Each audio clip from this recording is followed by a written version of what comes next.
2025 లేదా 26లో డిగ్రీ లేదా బీటెక్ చదివారా? సాఫ్ట్‌వేర్ జాబ్ కోసం ఎదురు చూస్తున్నారా? అయితే కోడ్ జ్ఞాన్ 100 డేస్ కోర్సులో చేరండి, జాబ్ సాధించండి.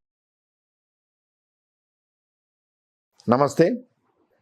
సామాన్యంగా ఈ కుటుంబ సమస్యలు, ఈ డైవర్స్ కేసులు, ఈ మెయింటెనెన్స్‌లు తరచుగా మనం మాట్లాడుకుంటే టాపిక్‌లే అయినా గానీ, ఈరోజు ఒక కొత్త కోణం ప్రేక్షకుల దృష్టికి తేవాలని చెప్పని నేను అనుకుంటున్నాను. అంటే unless until we place before the court such problem, law will not be settled.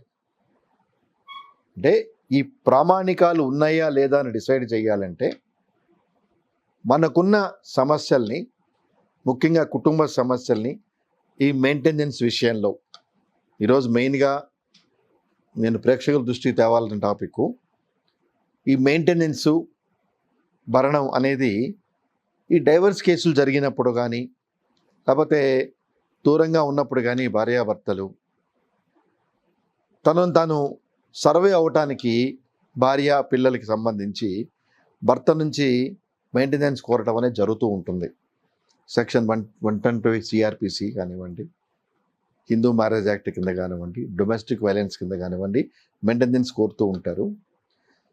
So ఈ అడిగిన రిలీఫ్ని బట్టి మ్యాజిస్ట్రేట్ కోర్టు కానీ, కుటుంబ న్యాయస్థానాలు కానీ ఆ వ్యక్తి యొక్క యాసెట్స్ అండ్ లైబిలిటీస్ పరిగణలో తీసుకొని, అంటే ఈ విషయంలో ఒక ప్రస్తావన అనేది చాలా ఇంపార్టెంట్గా తేవాలి. ఈ మెయింటెనెన్స్ కేసుల్లో కంపల్సరిగా ఇరుపక్షాలు యాసెట్స్ అండ్ లైబిలిటీస్ ఫైల్ చేయాలి అని సుప్రీంకోర్టు మార్గదర్శకాలు వచ్చినాయి వెరీ రీసెంట్గా. మెయింటెనెన్స్ కేసుల్లో భార్యాభర్తలు ఇద్దరు ట్రూ అండ్ ఆనెస్ట్గా వాళ్ళ అసెట్స్ లైబిలిటీస్ వేయాలని వస్తుంది. అంటే ఇది ఎందుకు రావటం జరిగిందంటే, ఈ మధ్య ఒక కొత్త వరవడి అనేది మొదలైంది. ఏంటంటే నేను చూస్తున్న కేసుల్లో ఈ మెయింటెనెన్స్ ఇవ్వాల్సి వస్తున్నది, భార్య నా దగ్గర నుంచి మెయింటెనెన్స్ అవుతుంది. ముఖ్యంగా ఈ కల్చర్ సాఫ్ట్వేర్ ఉద్యోగుల్లో కనిపిస్తుంది. ఎందుకంటే ఒక లక్షల్లో జీతం ఉంటుంది, భార్య మెయింటెనెన్స్ చేస్తుంది. అదే భార్య ఎంప్లాయీ అయినా పిల్లలు ఉంటారు, పిల్లల గురించి మెయింటెనెన్స్ చేస్తుంది. సో వీటిని అవాయిడ్ చేయడానికి ఎవరో మళ్ళీ న్యాయ సోదరులే సలహాలు ఇచ్చి ఉండొచ్చేమో నాకు తెలియదు, రిజైన్ చేయటం, అదే కంపెనీలో కన్సల్టెంట్గా పనిచేస్తూ ఓచర్ పేమెంట్ తీసుకోవటం. ఎందుకంటే మోస్ట్ ఆఫ్ ద కంపెనీస్లో పేమెంట్ అనేది త్రూ బ్యాంక్ అకౌంటే జరుగుతుంది, త్రూ బ్యాంక్ ట్రాన్స్ఫర్ జరుగుతుంది. సో వీళ్ళు ఏం చేస్తారంటే, అంటే పెళ్ళి అయినప్పటికీ భర్త ఎక్కడ పనిచేస్తాడు, శాలరీ ఎంతో భార్యకు తెలుసు కాబట్టి చాలా సందర్భాల్లో ఈ భార్య అతని ఎంప్లాయ్మెంట్ డీటెయిల్స్ ఫైల్ చేయడం జరుగుతుంది. మా ఆయన బలాని కంపెనీలో పనిచేస్తాడు, శాలరీ ఇంత వస్తుంది అని. సహజంగా కోర్టుకు కూడా ఆ ఇన్ఫర్మేషను ఇమ్మని అధికారం ఉంటుంది ఆ కంపెనీకి రాసి. బాగా గుర్తుపెట్టుకోండి, court also having power to summon such information from the employer of the husband. మీరు సెక్షన్ 91 సిఆర్పిసి తీసుకుంటే సమన్ ద డాక్యుమెంట్స్, ఈ 125 మెయింటెనెన్స్ కేసుల్లో జరిగినప్పుడు ఒక్కటి గుర్తుపెట్టుకోండి, నా అనుభవంలో చెప్తున్నా. సెక్షన్ ఉందా, చట్టం ఉందా అనేది ఒక్క నిమిషం పక్కన పెడితే, కేసు నడుస్తున్నప్పుడు దానికి సంబంధించిన యాన్సిలరీ పిటిషన్ వేయటం, అంటే దీని ఇంటర్లాకటరీ పిటిషన్స్, అంటే సెక్షన్ 125 సిఆర్పిసిలో ప్రొసీడింగ్స్ జరుగుతున్నాయి. Husband is hesitating to file his salary certificate. ఆ టైంలో there is no prohibition, section 91 CrPC summoning of the documents అనే వెసులుబాటు కోర్టుకు పవర్ ఉంది. అంటే ఈ సమాచారం ఎవరి హ్యాండ్ ఓవర్లో ఉంది అని కోర్టు భావించినప్పుడు, లేదా మనం కోర్టుకు తెలియజేసినప్పుడు ఆ సమాచారాన్ని కోర్టు ముందు పెట్టమని ఆదేశించే అధికారం ఆ కోర్టుకు ఉంది. అలాగే 125 సిఆర్పిసి మెయింటెనెన్స్ వేస్తున్నప్పుడు శాలరీ పర్టికులర్స్ హస్బెండ్ సమర్పించకపోతే court can summon under 91 CRPC. బాగానే ఉంది. అతను జెన్యున్గా ఉద్యోగం చేస్తూ శాలరీ తీసుకుంటూ ఉంటే డెఫినెట్గా మేనేజ్మెంటు అతనికి కోర్టుకి డాక్యుమెంట్ సమర్పిస్తుంది. బట్ ఇటీవల కాలంలో చాలామంది రిజైన్ చేసేసి, అంటే ఎప్పుడైతే భార్య మెయింటెనెన్స్ కేసు, ఈ డైవర్స్ కేసులు వేస్తుందో, ఆ అమ్మాయికి ఎక్కడ మెయింటెనెన్స్ ఇవ్వాల్సి వస్తుందో అని ఒక చాలా నీచమైన ఆలోచనతో, ఇంతకన్నా వేరే పదాన్ని నేను యూజ్ చేయలేను. ఎందుకంటే మంచైనా చెడైనా అమ్మాయి కొంతకాలం కలిసి మనతో కాపురం చేసింది, మనతో కష్టసుఖాలు పంచుకుంది. కొన్ని కేసుల్లో పిల్లలు కూడా వారిద్దరికీ కలగటం జరుగుతుంది. సో ఇంత మ్యాగ్నానిమస్గా ఉన్న ఆమెకి ఫర్దర్ మెయింటెనెన్స్ ఇవ్వాలన్నా, అలాగే పిల్లలు ఆమె దగ్గర ఉన్న సందర్భంలో వాళ్ళ మంచి చెడుకి మెయింటెనెన్స్ ఇవ్వాలన్నా, దాన్ని ఎగ్గొట్టే దురుద్దేశంతో ఈ మధ్య చాలామంది రిజైన్ చేసి ఓచర్ పేమెంట్ తీసుకొని అంటే యాజ్ ఎ కన్సల్టెంట్గా వీళ్ళు చూపించుకోవడం జరుగుతుంది. నా శాలరీ ఇంత, లేకపోతే ఆర్టిఫిషియల్ అప్పులు చేసి నేను ఫ్యామిలీ కోసం ఇంత అప్పులు చేశాను, నా క్యారీ హోమ్ ఇంత, ఈ క్యారీ హోమ్లో ఏమి ఇమ్మంటారు. సో ఇట్లాంటి చీప్ ట్రిక్స్ కూడా చేయటం అనేది జరుగుతూ ఉంది. సరే, దీనికి మార్గదర్శకాలు ఉన్నాయి, వీటి మీద జడ్జిమెంట్లు ఉన్నాయి, చాలా సంతోషం. అలాగే కోర్టు డిసైడ్ చేస్తుంది. కానీ కోర్టు డిసైడ్ చేసిన అన్ఫార్చునేట్ ఆ ఫలాలు ఈ భార్య పిల్లలకి దక్కవు. ఎందుకంటే దీని మీద మళ్ళీ వాళ్ళు ఉన్నత న్యాయస్థానానికి వెళ్ళటం, ఉన్నత న్యాయస్థానాలు కొన్నిసార్లు దాన్ని మాడిఫై చేయటం, అంటే modify maybe either reduction or enhance the maintenance. ఆ సందర్భాలు, చాలా సందర్భాల్లో ఈ మెయింటెనెన్స్ కేసులు సుప్రీంకోర్టు వరకు వెళ్ళి కొట్లాడే సందర్భాలు కూడా చాలా ఉన్నాయి. సో అందుకని ఈ మధ్య రీసెంట్గా సుప్రీంకోర్టు మీ అసెట్స్ అండ్ లయబిలిటీస్ కంపల్సరిగా మెయింటెనెన్స్ కేసులో ఫైల్ చేయాలి అని ఒక కండిషన్ పెట్టింది. ఎందుకు కండిషన్ పెట్టిందంటే in order to evade this kind of obligations as directed by the court. ఇది ఇప్పటివరకు నడుస్తున్న విధి విధానాలు.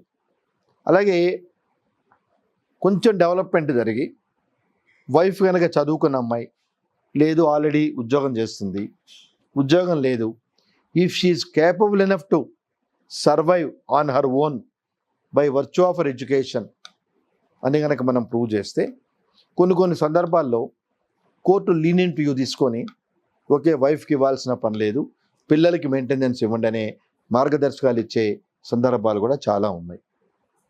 అంటే ఈరోజు జాబ్ లేదు, కానీ అగైన్ ఇక్కడ న్యాయవాదుల పాత్ర చాలా కీలకమైంది.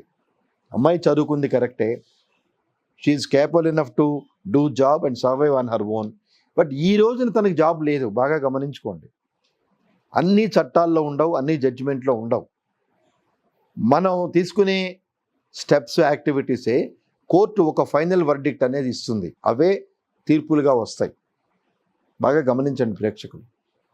అమ్మాయి చదువుకుంది, she can survive on her own, but case వేసే నాటికి తన ఎంప్లాయీ కాదు కదా, ఫ్యూచర్ టెన్స్. అంటే అమ్మాయి ఉద్యోగం అమ్మాయికి వస్తే తన కాళ్ళ మీద తను నిలబడగలదు. Till such time who has to look after her, that is the most question. But దీన్ని చాలామంది గమనించకుండా అమ్మాయి చదువుకుంది, ఏవో కొన్ని జడ్జిమెంట్ ఉన్నాయి, if wife is capable enough to survive on her own, maintenance can be denied అని, children only are entitle to maintenance అని. మళ్ళీ అక్కడ కూడా మదర్ కనుక ఎంప్లాయీ అయితే she also has to take a little portion of expenditure అని. ఇలా రకరకాలుగా ఉన్నాయి. అంటే సిమిలర్ కేసులు, సిమిలర్ ఫ్యాక్ట్స్ అండ్ సర్కమ్స్టాన్సెస్ చాలా తక్కువ ఉంటాయి. బట్ మనం వాటిని ఎగ్జాంపుల్గా ఇలాంటి సిచ్యువేషన్లో ఇలాంటి తీర్పులు వచ్చినాయి, ఈ రకంగా రిలీఫ్ ఇచ్చింది అనే ఒక సిద్ధాంతాన్ని మనం చేసుకోవటం జరుగుతూ ఉంటుంది. ఇది ఒక రకమైన పద్ధతి అయితే కొన్ని సందర్భాల్లో అంటే పెళ్ళైన నాటికి అబ్బాయి సెల్ఫ్ సస్టైన్, అతను జాబ్ చేసుకుంటున్నాడు, బాగానే ఉంది. తర్వాత భవిష్యత్ కారణంలో ఏదైనా ఇబ్బందులు వచ్చి అతను సర్వైవ్ కాలేని పరిస్థితుల్లో ఉంటే he can also claim maintenance from his earning wife అని కూడా కొన్ని మార్గదర్శకాలు వచ్చినాయి. ఇది ఎంతమందికి తెలుసో నాకు తెలియదు. అంటే భార్య చక్కగా ఉద్యోగం చేస్తూ if she is capable enough to manage the family, certain unforeseen circumstances, husband is not in a position to survive on his own, then definitely he can claim maintenance from his wife, and she also has to look after the welfare of the husband. చట్టంలో ఉన్నాయా లేవు అంటే ఏవి చట్టాల్లో ఈ section కిందని కాంక్రీట్గా ఉండవు. మనం కొన్ని పాలసీలు చేయాలి. ఎలా అంటే కొన్ని సాంప్రదాయాలే తర్వాత రూల్స్ కింద అవుతాయి. చిన్న ఎగ్జాంపుల్, 10:30కి హైకోర్టు జడ్జి గారు రాగానే you can make a mention లిస్ట్లో ఉన్న కేసుల గురించి కానీ అవుట్ ఆఫ్ ద లిస్ట్ కానీ you can make a mention. అదొక సాంప్రదాయం, బాగా గుర్తుపెట్టుకుని ఎక్కడా లేదు. అలాంటి సాంప్రదాయం లోయర్ కోర్ట్స్లో లేదు. అంటే హైకోర్ట్స్లో మీ కేసుకు సంబంధించి పార్టీ ఇన్ పర్సన్ కానీ అడ్వకేట్స్ కానీ they can make a mention for 5 to 10 minutes వాళ్ళ కేసుల గురించి, either matters available in the list or out of the list. అది సాంప్రదాయం. సుప్రీంకోర్టులో కూడా సాంప్రదాయం ఉంది. సుప్రీంకోర్టులో ఏం సాంప్రదాయం ఉంది? Senior advocates cannot make a mention అనే సాంప్రదాయం ఉంది. ఇవి ఎక్కడా లేవు. అదే మీకు కంపారిజన్ చెప్తున్నా. లోయర్ కోర్ట్స్కి వచ్చేటప్పటికి లోయర్ కోర్ట్స్లో 10:30కి మెన్షన్ చేసే సాంప్రదాయం లేదు. కాల్ వర్క్ అంటారు. కాల్ వర్క్ అయిన తర్వాత ఇట్ డిపెండ్స్. అది కూడా అవుట్ ఆఫ్ ద లిస్ట్ లేదు, బాగా గమనించండి. హైకోర్టులోనేమో అవుట్ ఆఫ్ ద లిస్ట్ కేసులు కూడా మెన్షన్ చేసుకోవచ్చు. అదే లోయర్ కోర్ట్స్లో ఆ రోజు కేసులో మన కేసు లిస్ట్లో ఉన్న వాటినే మెన్షన్ చేసుకోవచ్చు. అంటే ఈ ఎగ్జాంపుల్ చెప్పడానికి రీజన్ ఏంటంటే ఇది ఒక సాంప్రదాయం, దీనికి ఎక్కడ రూల్ లేదు. There is no hard and fast rule.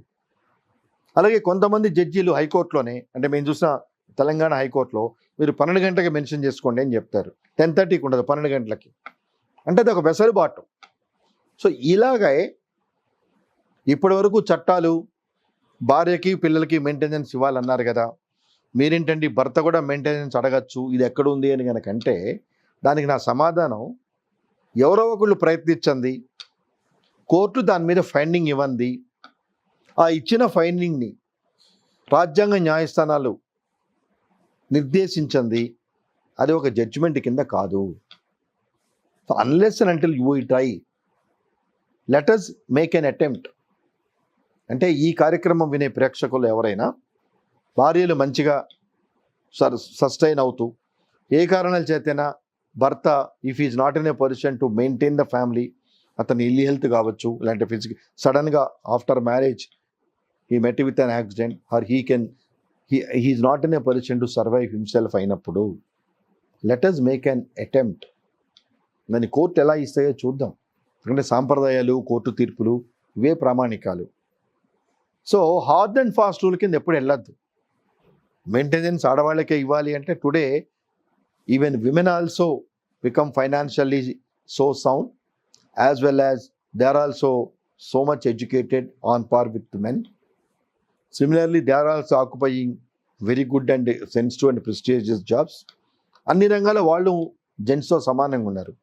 So in case of any eventualities facing by the husband, in case of any eventualities facing by the husband, definitely husbands ప్రయత్నం చేయండి, చూద్దాం how it will turn. Unless and until somebody rings the bell, so noise will not come. Already ఉన్నాయి. భార్య financial sustainability ఉన్నప్పుడు భర్త if is not in a position to maintain the family, there are rulings. Husband can claim maintenance from is wife అనే rulings కూడా చాలా ఉన్నాయి. So my endeavour to the viewers, ప్రతి దానిలో ప్లస్ అండ్ మైనస్ ఉంటాయి. ఇప్పుడు ఈ రోజు వరకు ఓన్లీ భార్యల్ని అరెస్ట్ చేస్తేనే చట్టాలు ఉన్నాయి, అఫీషియల్గా ఉన్నాయి. ఇండైరెక్ట్గా over a period of time భర్తలు హెరాస్ చేసే చట్టాలు కూడా రావచ్చు. We do not know. Domestic violence లేదు 2005 వరకు. డొమెస్టిక్ వైలెన్స్ వచ్చింది. So domestic violence it is a very good law. So victims are slowly getting there redressal. So similarly there is a every possibility we do not know. అలాగే భార్య బాధితులు కూడా relief వస్తుంది అనేది ఉందేమో మనకు తెలియదు, బట్ చాలా ఉన్నాయి. సో దీన్ని కంటిన్యూగా, అంటే ఇప్పుడు మనం ఈ రిలీఫ్ వస్తుంది అంటే ఈ రిలీఫ్ వచ్చే అవకాశాలు ఉన్నాయి. అలాగే ఐపీసీలో కొన్ని సెక్షన్లు కూడా భర్తలు భార్యల నుంచి ఇబ్బందులు ఎదుర్కోవటానికి తగిన మెకానిజం కూడా కొన్ని సెక్షన్స్ చెప్తాయని చెప్తూ దీని కంటిన్యూయేషన్గా, అంటే ఇది మెయిన్ టాపిక్.